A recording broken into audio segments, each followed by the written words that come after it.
Eh bien bonsoir, bienvenue sur Diagonale, l'actualité internationale du jeu d'échecs. Cette semaine, Éloi, actualité très forte, notamment le match Bakrov-Beliavsky, mais pas uniquement.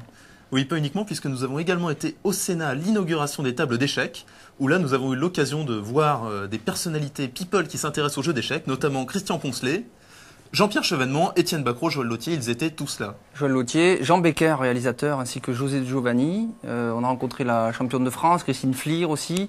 Le président de la Fédération française. Le président de la Fédération. Anatoly Weiser, qu'un des meilleurs joueurs français aussi. Zourab Azmaï Parashvili. Oui, qui était aussi au match d'Étienne contre Beliavsky, où nous avons d'ailleurs une très bonne interview de lui qu'on vous passera tout à l'heure.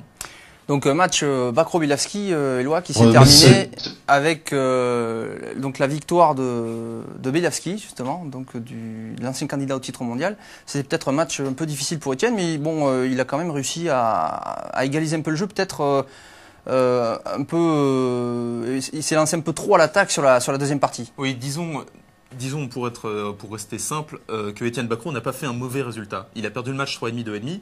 Il jouait quand même contre Alexander Beliavsky, qui est un très très fort joueur. Il venait juste de sortir du championnat de France, ça ils l'ont expliqué très bien dans les interviews. Donc il n'avait pas une mission facile dans ce match contre Alexander Beliavsky.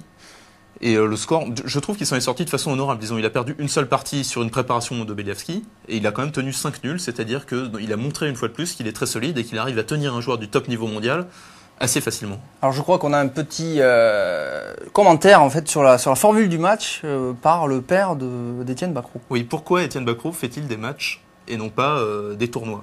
Alors on va voir peut-être si on peut passer, est-ce que notre première, voilà, non, on va passer tout